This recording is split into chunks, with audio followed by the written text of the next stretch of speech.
вазорат омодаи ҳамкориҳо ба ҳар яки шумост ва фикр мекунам ки имрӯз як фурсати хеле хубест ки мо бо шумо рӯ ба рӯи ҳамсӯҳбат намуда оиди вазъи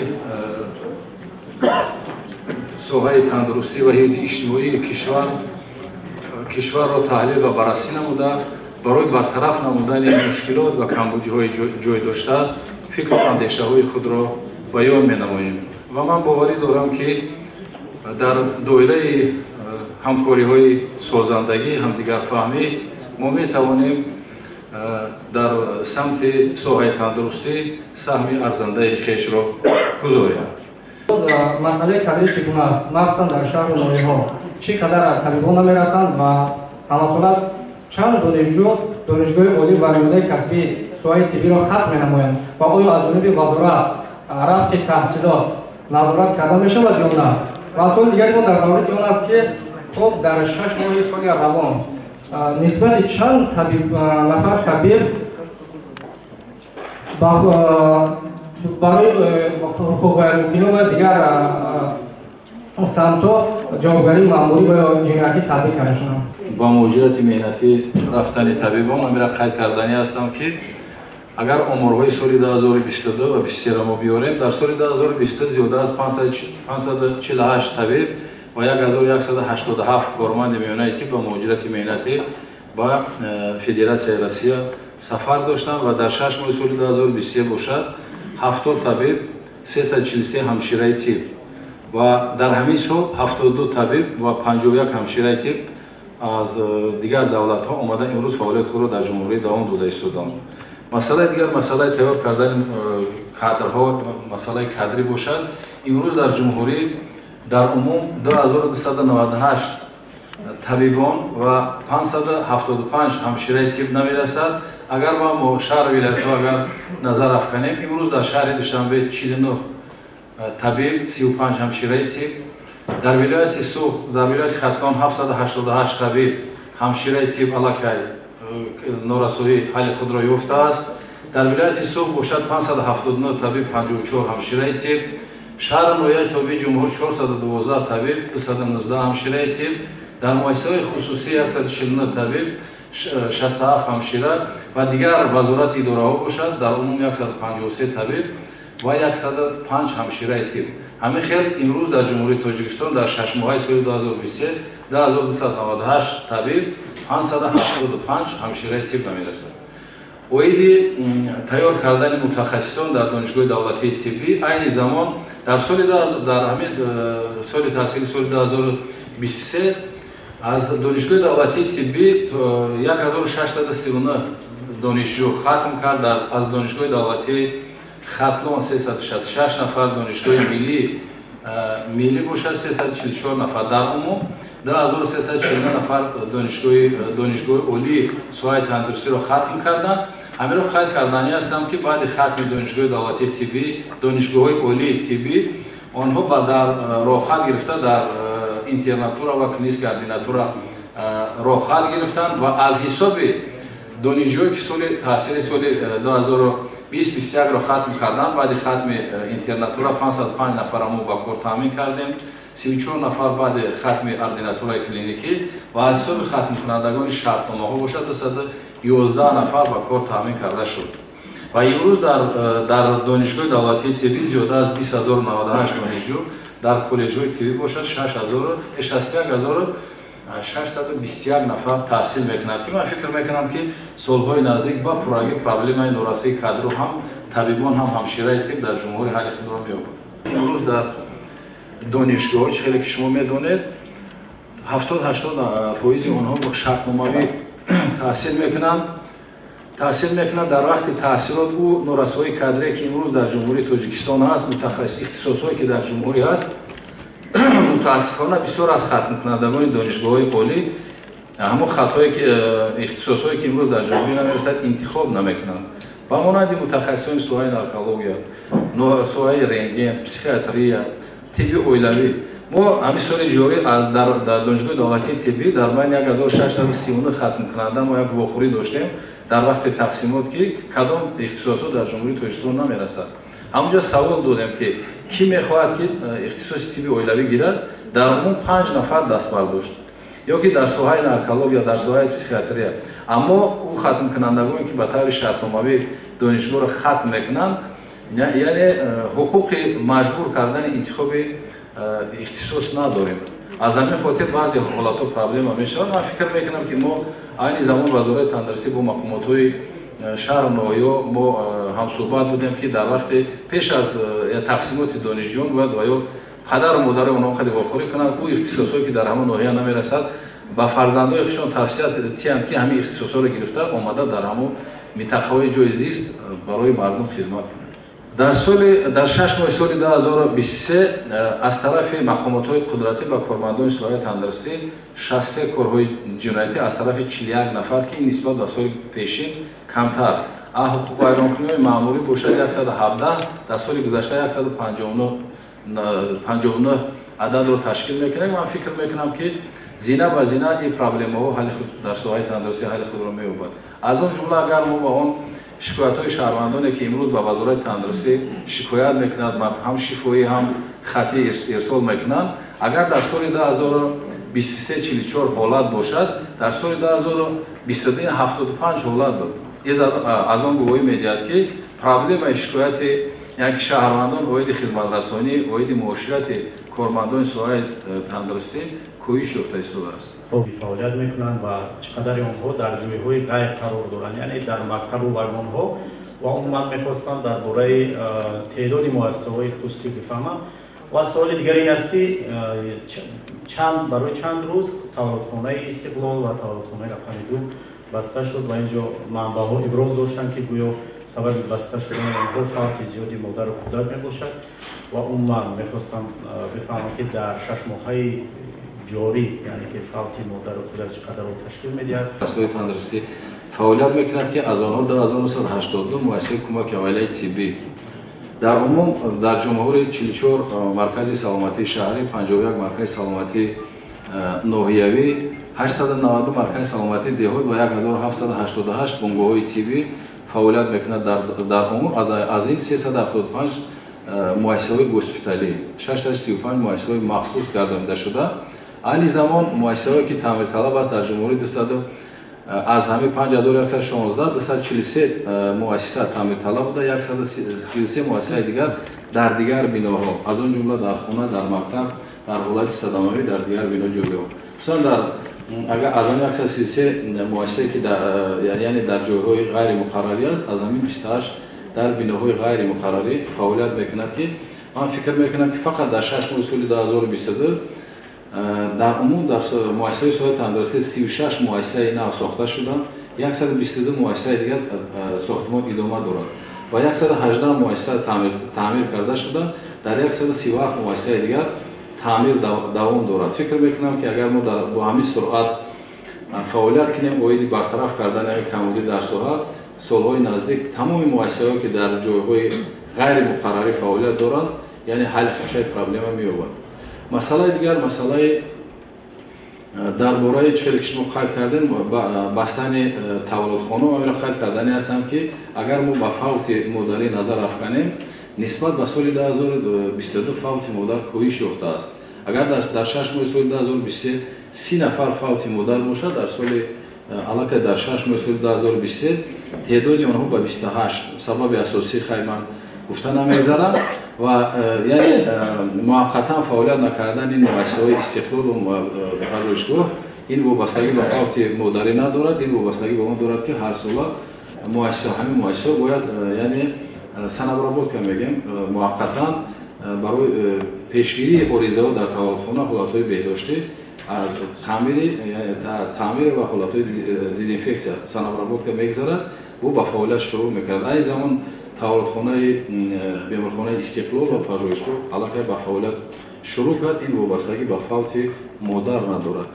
саволи дигар оиди муассисаҳои хусусӣ чӣ қайд кардем, агар дар соли 2022 791 муассисаи хусусӣ бошад, аллакай дар 6 моҳи соли 2023 теъдоди онҳо ба 801 адад расидааст ки аз инҳо 106 муассисаҳои госпиталӣ, 37 муассисаҳои осоишгоҳ, айни замон 6759 кад фаъолият мекунад.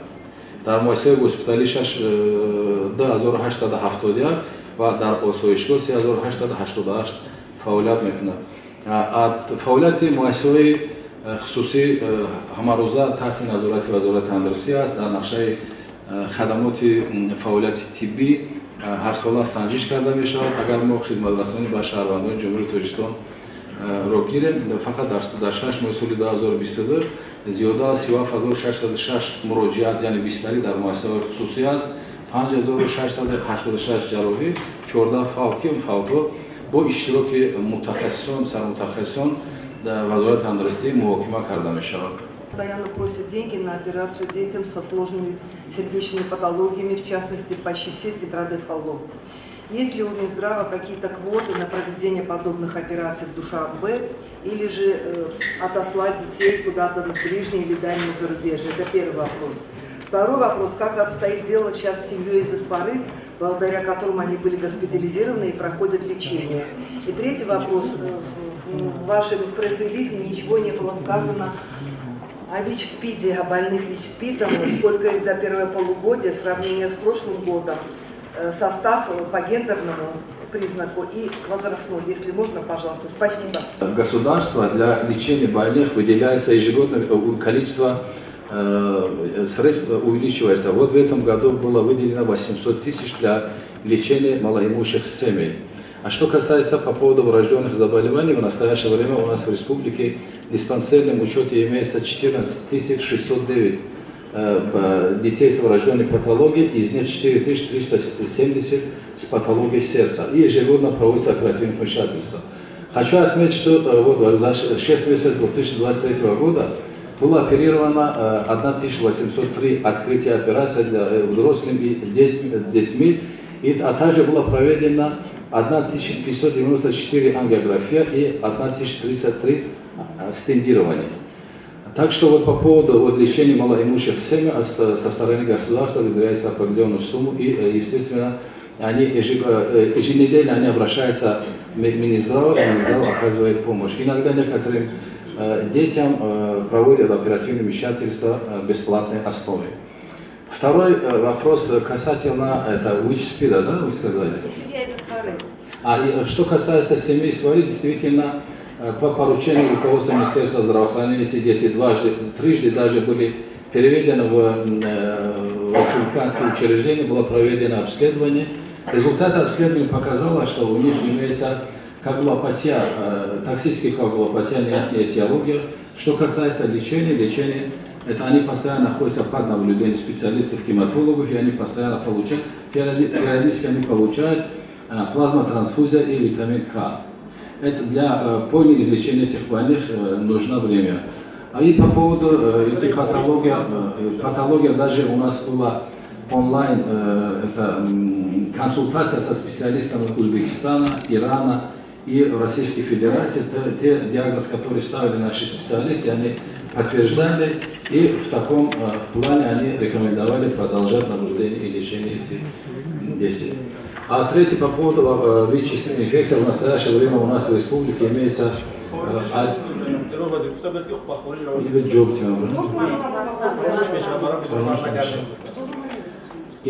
11 311 больных ВИЧ-инфекций в диспансерном учете.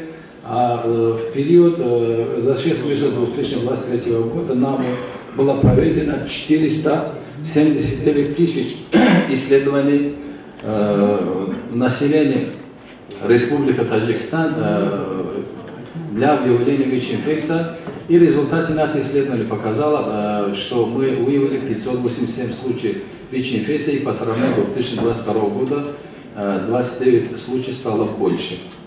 А среди детей у нас в настоящее время по диспансерному учету находится 1067 случаев ВИЧ-инфицирования среди детей до 18 лет. И все эти новые случаи выявления ВИЧ-инфекции, они подвергаются антиретровирусной терапии, лечению. А в случае полноценного проведения лечения, они, даже беременные женщины, они рожают здоровые дети. Сколько женщин, сколько мужчин есть? Женщины страдают ВИЧ-инфекцией 1224. У нас в настоящее время дети репродуктивного возраста, число их составляет 2,5 миллиона и среди них 2953 среди женщин репродуктивного возраста. И эти женщины постоянно находятся под наблюдением специалистов, и они получают антиретровирусную терапию. То есть на 29 случаев по сравнению с тем же периодом прошлого года, 39 случаев стало 39, больше. да? Спасибо. Увеличение количества больных это зависит от охвата обследований населения. В этом году у нас количество обследований стало больше по сравнению с 2022 года на 33 тысячи анализов стало больше. Еще извините, дополнить. Скажите, пожалуйста, а вот по обследованию выяснилось, что кто больше болеет? Наркоманы, инъекционные, алкоголики, В настоящее время мигранты, кто вот? наркоманы, количество те наркоманы, которые получают они инъекционные формы наркотических препаратов, число их составляет 1716 случаев. وزیر زخمیانی صدمه کرونا میفته تو شما به مستقبلتون از اونها خبر گرفتید چند نفر بیستری هستند وضعیتشان چطور است و سوال دوم درباره سرنوشت دکتر رسول حاجیف دکتری بیمارخانه یاری تجلیل چی شد و بازداشت است یا نه و گفته می شود که در همون دوره تقریبا از 10 نفر زیاد بازداشت شدن. شما یک آمار گفتید ولی اگر جزئیاتش نمیگفتید که بیشتر در پی شکایت کدام شکایت ها طبیبان بازداشت شدن؟ تشکر. من همون شب تشریف آوردم. همگی تو امروز 10 حالت یعنی فوت است در همین حادثه و در روزی که من تشریف آوردگی بودم 12 بیماری بیشتری بود، 6 بیماری در شعبه احیاگری و 6 بیماری در شعبه عمومی با آخر زخم ها. من فکر میکنم که روزهای نزدیک او بیمارانی که در شعبه بیشتری کردگیم یعنی جواب داده می شود و آن زمان از 6 بیماری که در شعبه احیا بیشتری بود در حالت وزنی 3 تای آنها در حالت خیلی وزنی بودند. از آنها 2 تا فوت یک دیگر در حالت خیلی وزنی است که امروز یعنی جلوی کردن غیر امکان است. این زمان در شعبه احیای بیمارخانه ولایت شهر کرک 4 بیمار از آنها یک تا در حالت خیلی وزنی با открыт черепно-мозговая травма, размножение мозга. سوال دوم درباره من اطلاع می‌دهم پیش از همه درباره مواد دارویی لیدازا در حقیقت این بیماری مدت طولانی که درد یعنی بطنی بیماری اصلی شکایت میکرد در وقت مراجعه کردن در بیمارخانه یاری تجلیلی در وقت گذراندن اولتراساندو و معاینه جراح تشخیص بیماری اصلی یعنی اسپایشنیوالیست گذاشته شده است. او مواد دارویی که دکتر تعیین کرده است این مواد دارویی تجلیلی نیست و مواد دارویی نقشه‌ای است و میتونستی همون دارو را در یک مرکز سلامتی رفته و طور نقشه‌ای گیرد. در حالت یعنی در ادبیات‌های جهانی یکم حالت آنافیلاکتیک شوک از مواد دارویی لیدازا نیست در یکم ادبیات ما نخوردیم. میتونه در بعضی حالت‌ها آنافیلاکتیک پیرگن ریاکسیا الرژیک ریاکسیا در حالت مواد دارو را با همون بیمار کردن تو با یک آشخانه یا به خانه رفته خوراک استریزو خوردن همون حالت‌های یعنی خوریدن بدن یا که سرخی هم در حال رفته با طبیب یعنی زنگ میزنه و توصیه میده که با مؤسسه نزدیکتری مراجعه میکنه در مرکز سلامتی رفته میشه. تمام یعنی چاره‌جویی ضد صدمه‌ای در حالت سر زدن شوک آنافیلاکتیکی گذرانده میشود. حالت بیمار بهتر میشود و در وقت انتقال دادن در وقتی که در بیمارخانه وارد میگردد اگر در حالت فوت قرار داشتن من فکر میکنم که این زمان یعنی کارهای تفتیشاتی در این سمت رفته ایستاده است. فکر میکنم که این چیزی که ما نیز با اون اینفورماسیون که در ادبیات‌های جهانی هست ما راضی هستیم که من فکر میکنم که ممکنه اگر پرابلم دیگر هم جای داشته باشه. این زمان بازداشت است و کارهای تفتیشاتی در ما داده. مسئله شکایت ها را خیلی کردین شما. شکایت ها بسیارتر шаҳрвандон чиҳел ки ман қайд кардам нисбат ба соли 2022 шикоятҳои шифоиву хати ба вазорати тандурустӣ коҳиш ёфта истода. бештар шикоят мекунанд баъзе шаҳрвандон аз муошират, мумкин шикоят мекунанд муошират ва масъалаи хизматрасонӣ. дар баъзе ҳолатҳо бисёр мардум намефаҳманд ки мо аз соли 2008 инҷониб қарор 600 ҳукумат яъне ҳампардохт хизматрасонӣ ҳаст. дар бисёр ҳолатҳо ӯ яъне дар баъзе муассисаҳои табобатӣ сохторҳои вазорати тандурустӣ муассисаҳои хусусӣ низ фаъолият мекунанд. мисол агар мо бигирем дар таваллудхона агар хизматрасонӣ барои таваллуди физиологӣ ройгон бошад, дар ҳолати пайдо шидани ягон нишондод онҳо таъиноти ягон таҳлилҳоро мекунанд ва дар вақте дар ҳамон таҳлилҳо рафта ягон маблағ супориданд аллакай шикояти шаҳрвандон пайдо мешавад ва ба вазорати тандурустӣ муроҷиат мекунанд ки ин таваллуд агар бепул бошад барои чи аз мо маблағ талаб мекунанд. мисоли дигар ман овардани ҳастам ки дар бисёр ҳолатҳо шикоят дар таваллудхонаҳо ҳаст. ҳамино қайд кардани ҳастам ки дар бисёр ҳолатҳо ягон касро маҷбур намекунад. тадқиқотҳои социологӣ гузаронда шудагӣ буд. ин таҳлилот нишон дод ки натиҷаҳо ки 17% шикоятҳо дар таваллудхона дар соҳаи тандурустӣ дар таваллудхонаҳо аст. мо низ таҳлил кардем. ҳамина қайд кардани ҳастам ки дар бисёр ҳолатҳо вақте ки дар ягон хонавода ягон шахсият ё фарзанддор мешавад, келинаш фарзанд мекунад, писараш фарзанддор мешавад, ягон сарфае ки дар таваллудхона мекунанд, мисоли ягон либос барои ҳамон навтаваллуд меорад, ягон чизи дигар барои ҳамон зане ки таваллуд кардагӣ меорад, мисол дар вақти ҷавоб додан ҳамин зан дигар сарфаҳое ки мешавад, ҳама ҳамина дар таваллудхона вобастагӣ мекунад. ягон табиб, шумо андеша кунед, ягон табиб, ягон шаҳрванде ки дар таваллудхона меравад, як фарзанддор мешавад ё ки келин фарзандаш фарзанддор мешавад, ягон вақт дар бораи либос гап намезанад ки рафта барои ҳамон навтаваллуд шумо либос биёред. ҳамин либоса аллакай дар ҳамон сарфае ки дар таваллудхона мешавад ба ҳамон вобаста мекунад. ман аз тарафи ҳамин шаҳрвандон дар бисёр ҳолатҳо мо ҳамира таҳлил мекунем. дар ҳолатҳое мешавад ки мо мегӯем ки шумо истед, мо даъват мекунам ҳам табиба, лекин онҳо рад мекунанд. изадон шаҳодат медиҳад ки чиқдр ки ман гап задам 17% шикоятҳое ки дар таваллудхонаҳо ҳаст, ин агар мо ҳамина байнобар нагирем, ин фисади шикоятҳои мардум кам мешавад дар таваллудхона. айни замон хеле аз ҳамон таҳлилҳои мо бармеояд ки мо ҳар ҳафтаина дар вазорати тандурустӣ рӯзҳои сешанбею шанбе қабули шаҳрвандон дорем, аллакай шикоятҳо хеле кам шудааст ҳои хизматрасонӣ дар таваллудхонаҳо. албат диги дар ҳадaf хуб мешавад. جناب وزیر فخرالدین خالبک از سود توجیکستان. از همون اول در مورد کمبود اختصاصات، مثلا با بعضی دکتران میشینم و میگم فلان اختصاصات نیست در توجیکستان، اصلا وجود ندارد. بعدش بسیار ضعیف، مثلا رئماتولوژ گفتم بسیار چی است. خب همین کدام اختصاصات کمبود دارد ساحه تندرستی توجیکستان که و در همون حالتها خب مردم مجبورن که به خارج روند. دویم من میخوام درباره همین خاطرات یا فراموش خاطری همین شما بقدر ارقام از کجا در سرتون میمونند بقدر میگید. من مثال دیگر این که خدایارزاده بودم وزیر نقلیات، آدم کارشون با کیلومتر و مثلا متر و یا کنی بعد آدم همه چیز دقیق گفتن میشه میتونستن. شما میگید یگون چیز سر دارد آدم باید چیکار کنه چطور میکنه خاطرتون قوی میستد و در خاطرتون میمونه.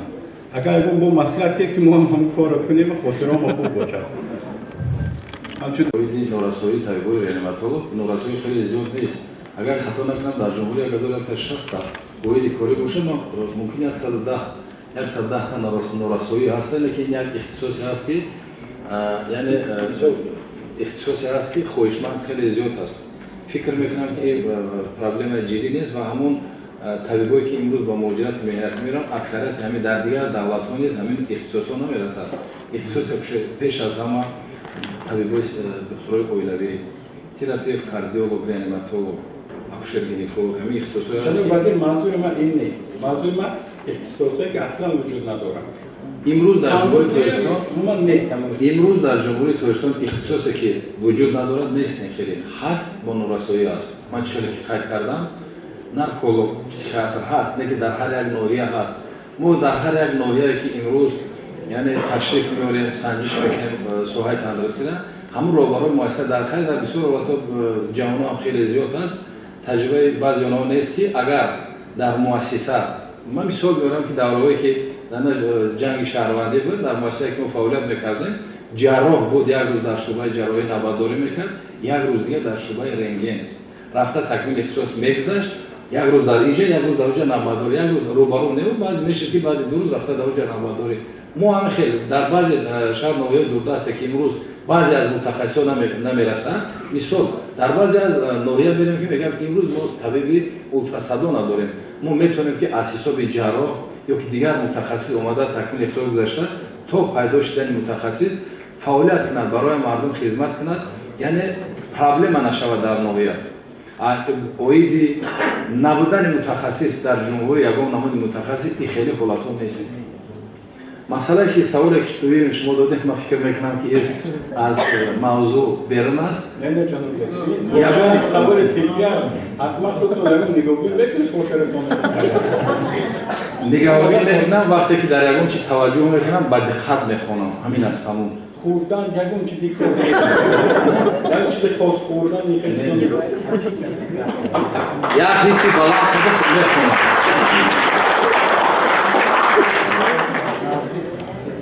Хаватичи. Уважаемый министр, у меня 3 вопроса. Вот первый вопрос. Так как я часто пишу о людях с инвалидностью, вот последний год очень много от них жалоб, что, так как они должны проходить плановые вот эти медосмотры каждые там полгода или в год один раз, что в поликлиниках не принимают, бесплатно им не оказывают услуги по услуги лабораторий, ссылаясь на то, что все лаборатории якобы, это со слов вот самих ответственных там лиц, что якобы все лаборатории принадлежат ФАРОЗу, а ФАРОЗ не принимает бесплатно эти анализы. То есть вот у меня вопрос, может ли частная компания, допустим, работать в государственном учреждении и не подчиняться, так сказать, законам Таджикистана? Это один вопрос. Имеют ли право они отказывать? Второй вопрос. У нас много лабораторий сейчас, частных, государственных. И, к сожалению, этот вопрос был поднят в Фейсбуке, очень широко обсуждался, что почему у нас в лабораториях разные нормы. То есть в одной лаборатории одни нормы, в другой лаборатории другие. И бывает, что очень трудно, то есть определить, насколько данные, допустим, анализов соответствуют там норме или... Это одно. И второе, то, что одновременно сдавали, там писали люди, что они одновременно сдавали анализы в 3 разных лабораториях, и в 3 разных лабораториях были разные показатели, данные, то есть несоответствие. Очень много, и очень много было предложений, что надо отрегулировать эту сферу, то есть к единым каким-то нормам. Тем более наши нормы, это я уже по себе знаю, наши нормы почему-то совершенно отличаются от норм, допустим, в республиках, СНГ, в других республиках, а тем более в Москве. Когда ты едешь с данными нашими, они вообще поражаются, говорят, это что-то непонятное.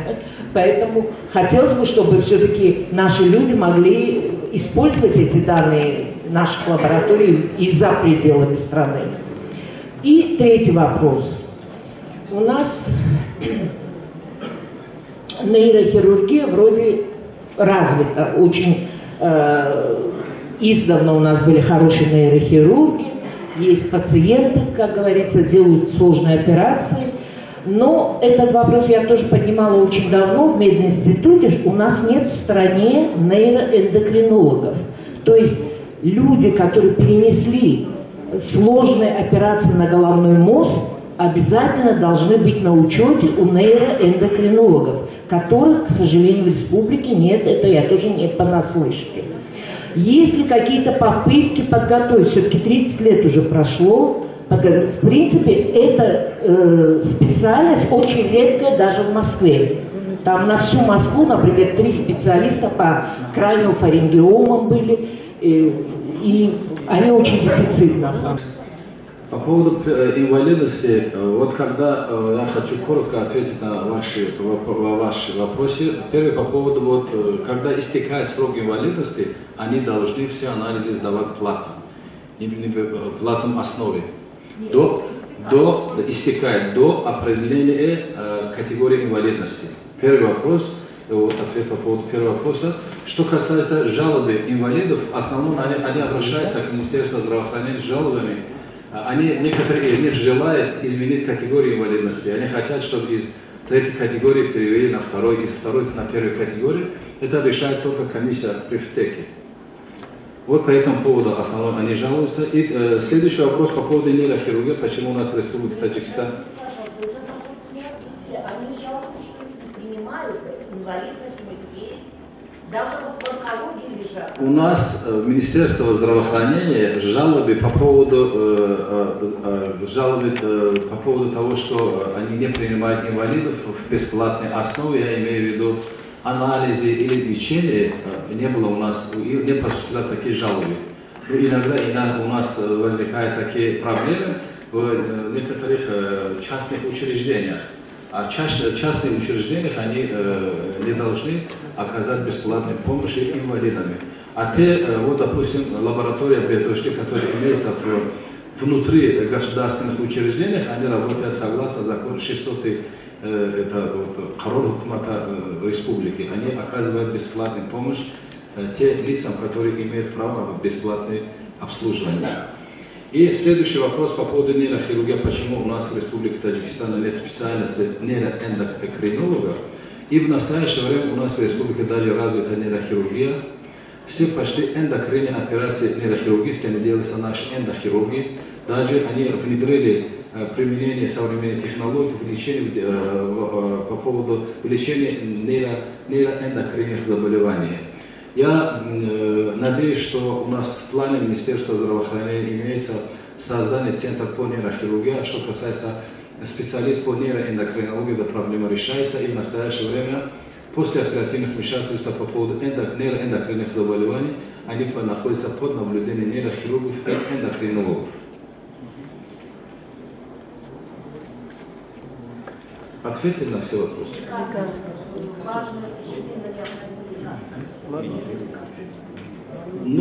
Эти лекарственные препараты у нас по требованиям у нас в республике поступают. Я повторяю еще раз, что после создания центра, касающегося проблемы, обычно это лекарственных препаратов, назначают специалисты, которые занимаются сугубо в области нейроэндокринологии. В настоящее время эта проблема решается наши эндокринологи, если они считаются нужным, они эти препараты доставляются больным.